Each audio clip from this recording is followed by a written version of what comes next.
Okay, so what we've got here are some slides where we're going to think a little bit about how we're going to develop ourselves as more critical readers. Um,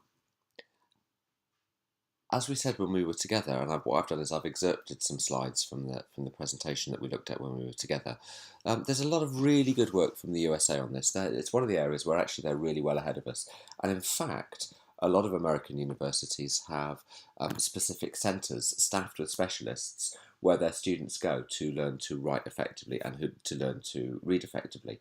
Um, we don't have that, so because we haven't got specialists we can refer to, we're going to have to do that work for our students ourselves. If we're going to do that work effectively for our students, then I think we need to start by being really confident ourselves as critical readers and critical writers.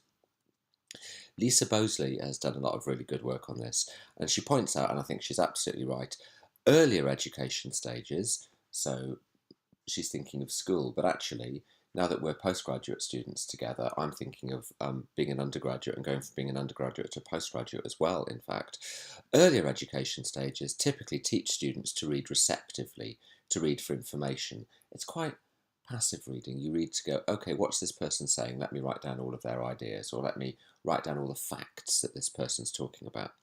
She goes on to say, many students, I'd say most students, many students have not been taught to read actively or critically and to construct knowledge as they read. We're going to be looking at ideas of constructivism on the PG Cert. And basically, this is the idea that you can't give somebody knowledge. All you can do is you can either teach them new facts or teach them new skills or give them some kind of experiential learning experience. And out of that experience, we have to build up our knowledge and our skills and our understanding for ourselves. We literally have to construct it. We have to piece it together. Well, reading is part of, in fact, it's a really important part of that process of building up knowledge, because it both helps us, the act of critical reading both helps us construct and build up our own knowledge and actually look at our knowledge from the perspective of the reading and go, oh, actually, how good is my knowledge? Is it adequate? Is it accurate? Is there something in my knowledge which actually now I disagree with or I think is wrong? Do I need to take something apart in my construct and rebuild it in some kind of a way? And reading, I think, is a very powerful way of doing that. And one of the reasons it's powerful is we know it's one of the most cognitively demanding acts we engage in. So there's a shift that needs to happen, and it's away from broadly reading for content, going, what does this say? Have I written it down? Do I know what it says? Yes, great. And towards reading for conversation and asking questions and saying things like, okay, what are the ideas and arguments that this person's writing about? How well have they made them and supported them? Am I buying into them just because they happen to agree with what I thought beforehand? Or am I buying into them because actually they've really provided evidence and they've discussed that evidence in a way that I'm finding fully convincing? What's my evidence for my own opinion on them? Does it come from other things I've read, or does it come from my own experience? And what I'm reading now, how does this relate to my own experiences and thoughts? We'll come back to this, but I think these are the kinds of questions I actually ask myself when I'm grading students' pieces of work as well. So I think of it as a significant shift away from reading for information and towards reading for argument, for the quality of argument and the structure of the argument. And again, actually reading a piece of work for the quality and structure of the argument, I think, is exactly how we should be grading our students when they're writing academic pieces for us, but we'll come back to that later in the course. So if we're going to be developing as critical readers, as Lisa points out, many students haven't learnt to approach texts with a questioning stance, which probes for underlying assumptions or intentions. What is it that this author assumes? Why did they write this text? What's their intention? What kind of text is it? Is it informational? Are they just trying to share information with us? Are they trying to share the results of their research with us? Or in fact, are they trying to persuade us of something? Is it a rhetorical text?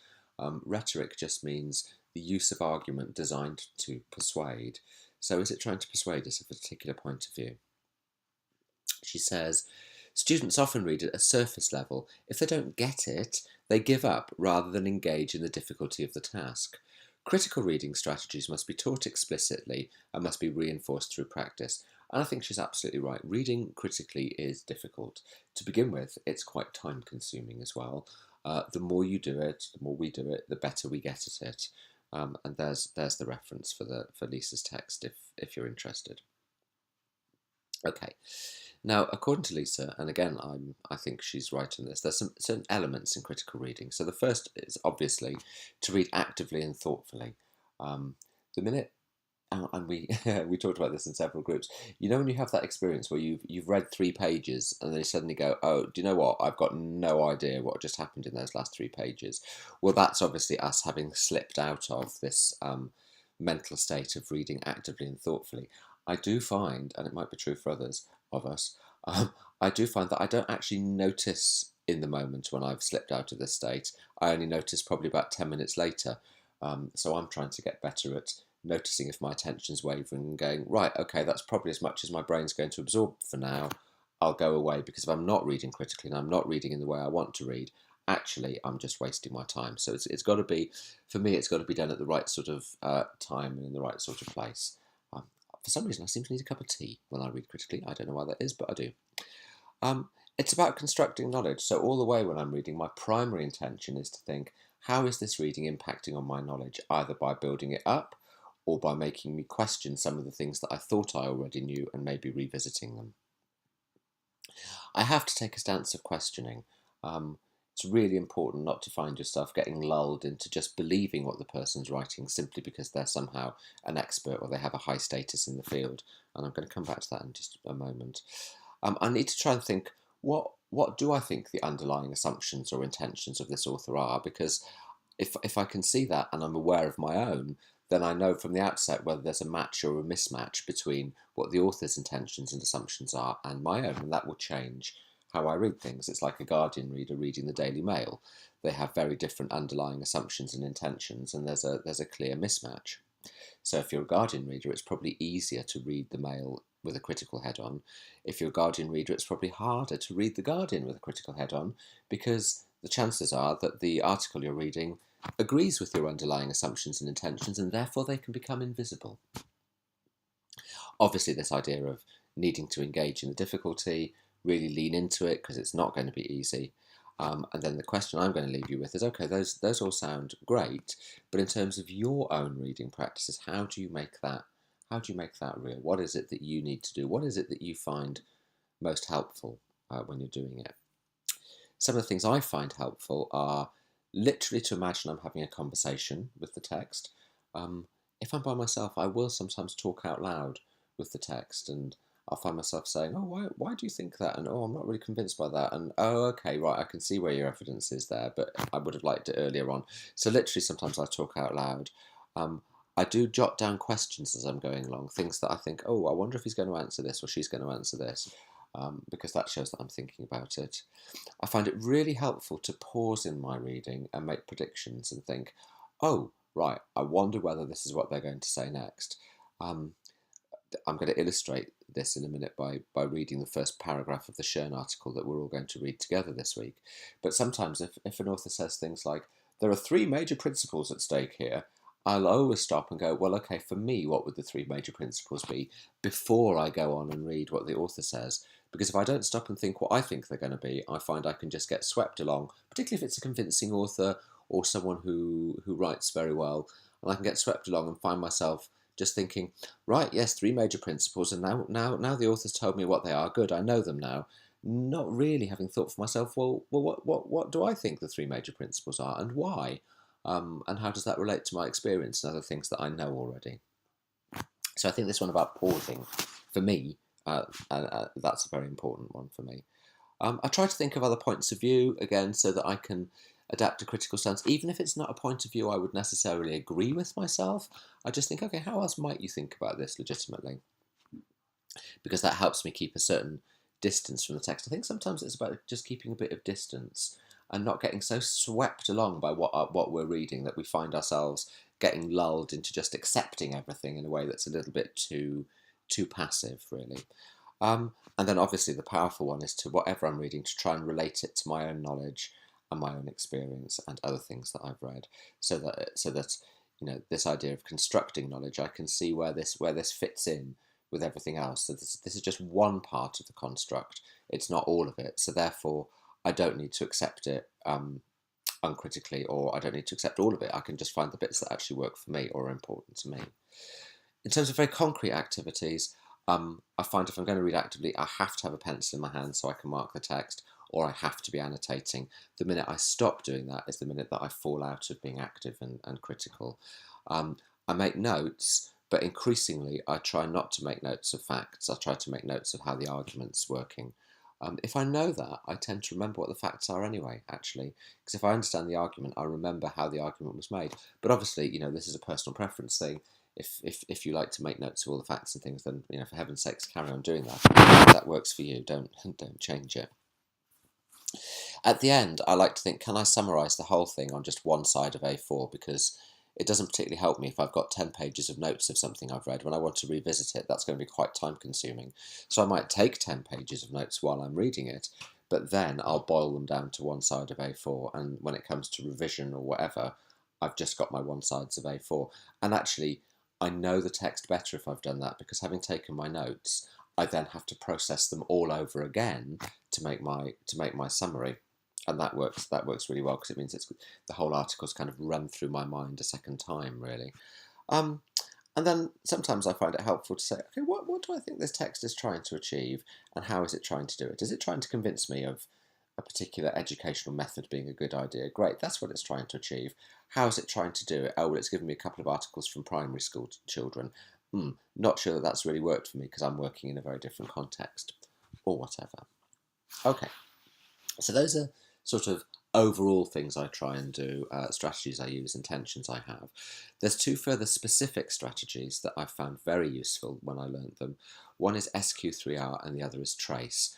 They're just different ways of approaching text, and what I'm going to suggest is that over the next few weeks you experiment both with what I've just been talking about and with these strategies, and eventually you'll settle down with a critical reading practice which is your own, which will be some combination of bits and bobs of all of these things, other things you've thought of that we haven't even talked about in these slides, and just, you'll just find your way of doing critical reading that really works for you. Okay, SQ3R is a way of processing an entire text, okay?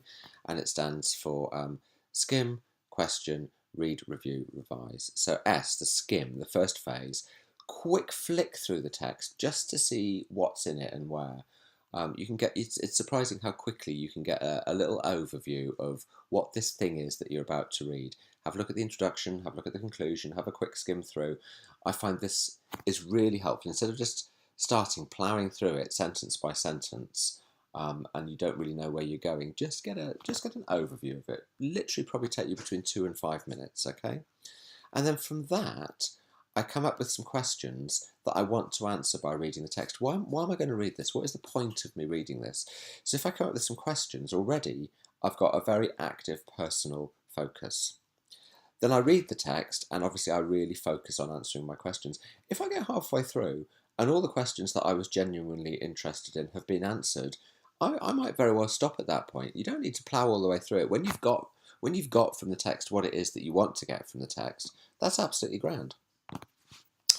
Then there's the review stage, and I go, right, can I now put the text away?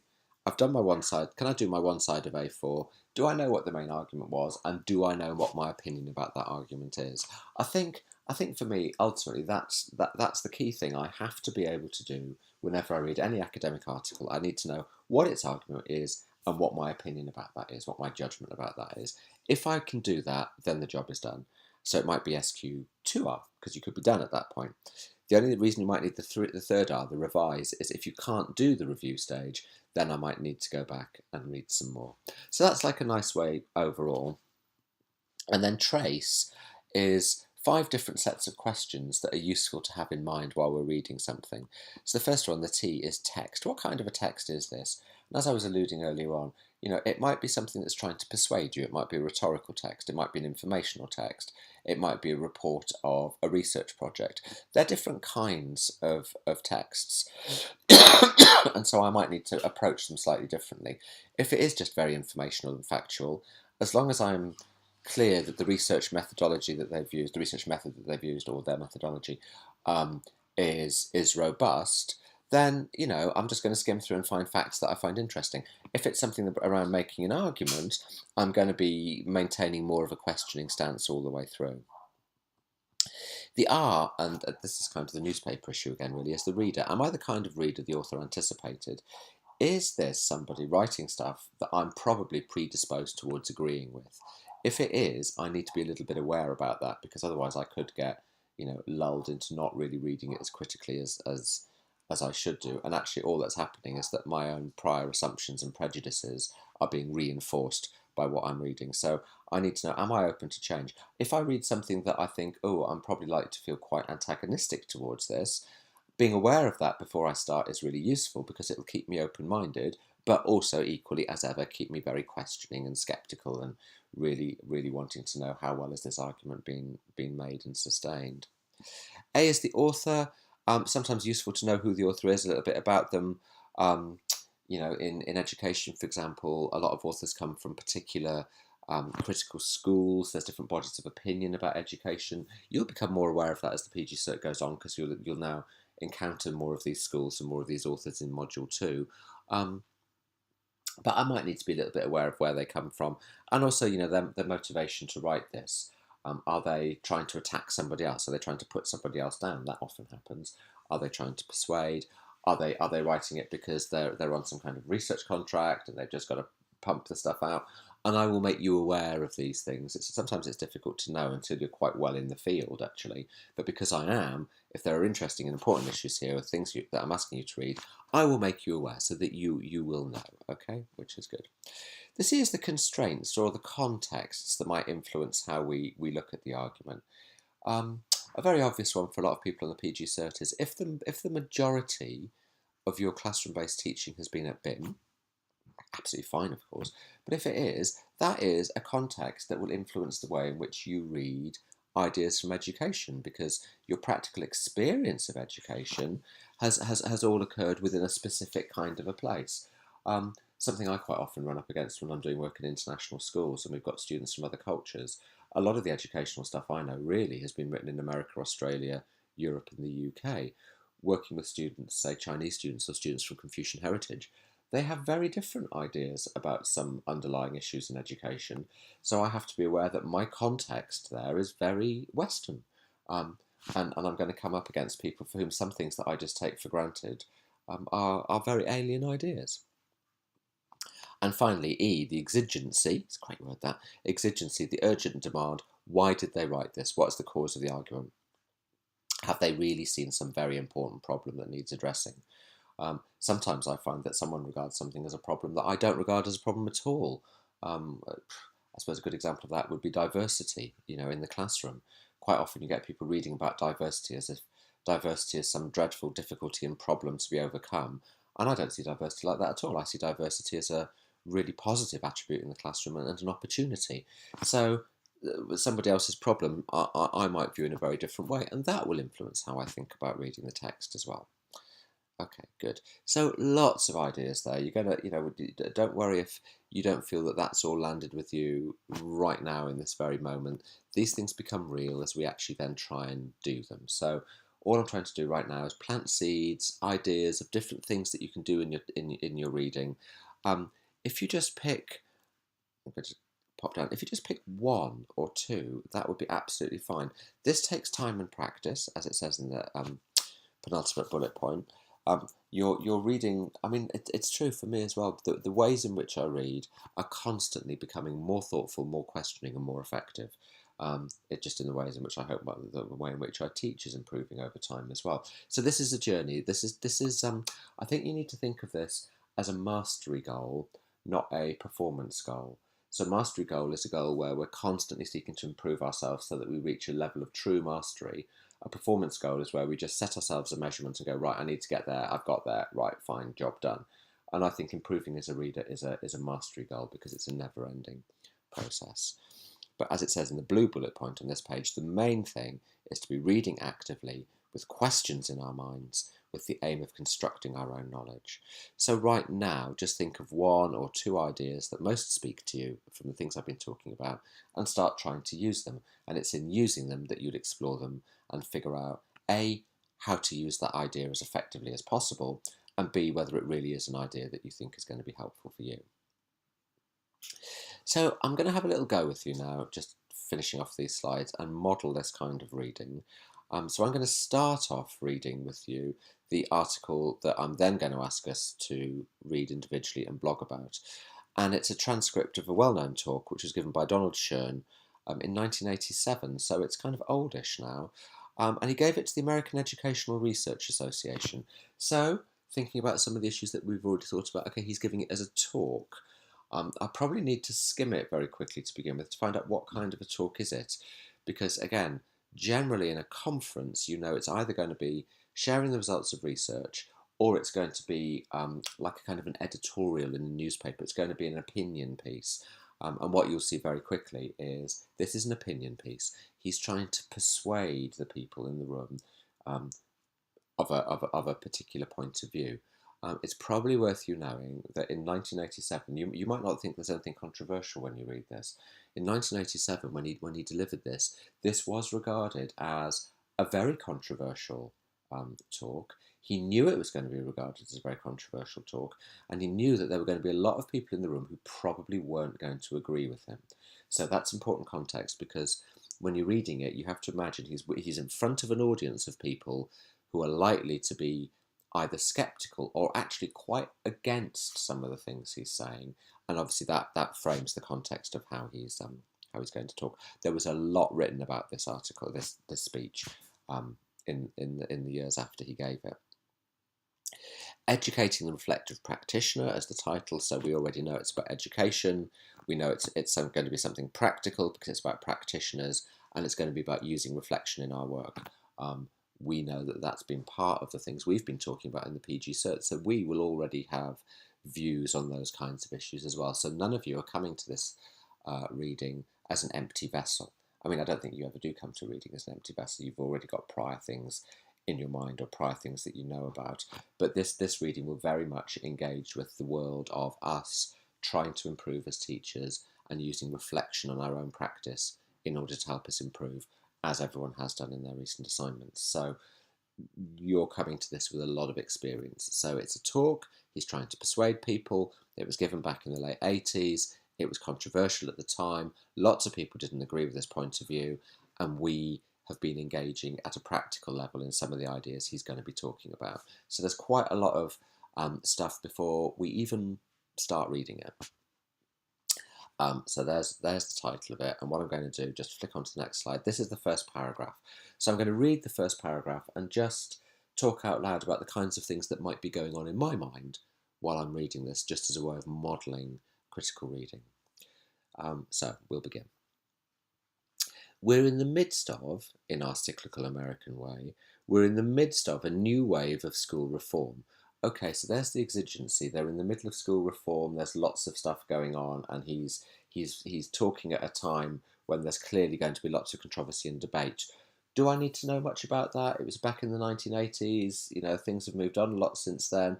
I'll just be aware of the fact that he's talking about in the middle of a debate, and I'll just notice whether I think there's anything I need to go and find out about that to understand the context within which he's writing. I think probably there won't be, so I'm fairly relaxed. And as usual, we're blaming the schools for issues that properly belong to society as a whole. Well, yeah, things don't change that much, do they? Japanese imports and competitiveness have replaced references to Sputnik and Russian competition of the 1950s. I'm noticing that feels a bit dated to me, the whole Japanese imports reference. That's what he's saying is up to date, and I'm thinking, okay, so yeah, late 70s, I'm getting a bit of historical sense that this is fairly removed from where I'm at now. The buzzwords, some of them are old, some of them new. Excellence, accountability are new. And I'm thinking, oh wow, notion that excellence and accountability are new. That's quite sweet, because they're words that have been around for the entirety of my experience as a teacher. There are some counter voices that speak to the fact that teachers are badly paid and under-respected and inappropriately blamed. And I'm thinking, okay, that's just you buttering up your audience, so that's fine. But underneath the debate about the schools, as it cycles through our history, certain fundamental questions keep coming up. I'm going to pause at that point in my mind and think, oh, okay, for me, if we're debating schools and there are certain fundamental questions, I'll just have a little think at that point before I read on. Well, what for me are the fundamental questions? Because otherwise I'm likely to just take his questions as being the most important ones, and I might have different ones. So I'll just have a little think there, what would be my questions? And then I look at and see what his questions are, and his questions are, what are the competencies that teachers should be trying to help students acquire? What kinds of knowledge and what sort of know-how should teachers have in order to do their job well? What kinds of education are most likely to help teachers prepare for effective teaching? Now that's interesting because they wouldn't be the questions I would think of in terms of schools. They would be the questions I would think of in terms of teacher education. But obviously I'm very interested in teacher education. It's what I do. It's what we're all doing together. So now my attention is quite riveted because I'm thinking, oh, right, okay, he's now very much talking about the world that we all live in a very practical sense. And I would pause here again quickly and think, right, actually, what would be my answers to those questions, particularly the one about what kinds of education are likely to help teachers prepare for effective teaching? Because if he's going to talk about that, I want to know what I think before I hear what he thinks, so that I can then incorporate what he thinks into my pre-existing knowledge, and I'm aware of my pre-existing knowledge, and use my pre-existing knowledge as a lens to evaluate his ideas as well. We may be ready to re-examine questions like these, and as we do so, it may be comforting to notice that we're not alone among the professions. In fact, if I'm right, all of the professions, even Nathan Glazer's major professions, that's accountancy, law, that kind of thing, are currently in the midst of a crisis of confidence, which has to do with a rather fundamental issue, namely our view of the nature of professional knowledge, our view of what I call the epistemology of practice. Okay, it's a long sentence, it's quite chewy, might need to reread it. Do find that with academic texts, actually. They tend to write in very long sentences that you can get lost in. But actually, he's saying, okay, what do we think professional knowledge is? Again, for me now, that's a very compelling question. And I'm thinking in terms of SQ3R, I'm thinking, actually, for me, that's a question I want to have a very clear opinion about by the end of reading this article. What is professional knowledge? I might jot down now what I think now, and then at the end of reading the article, I'm going to see whether my ideas have changed as a result of having read the article. And then he's calling it the epistemology of practice. Well, I know that epistemology just means theory of knowledge. So it's a theory of knowledge based on practice. So not knowledge based on abstract things, but knowledge based on what we do in a practical way. I know earlier on when I started reading academic articles, I'd always get thrown when I saw a word like epistemology, because they're sort of big, scary, academic-y, intellectually sort of looking words, yeah? But I think the thing to do is not to get freaked by words like epistemology and just either let them lie lightly with you or just have a basic idea of what they mean, and then actually really the nuances will emerge the more times you see them in your reading. But epistemology is just a theory of knowledge. So it's how do we create knowledge through practice?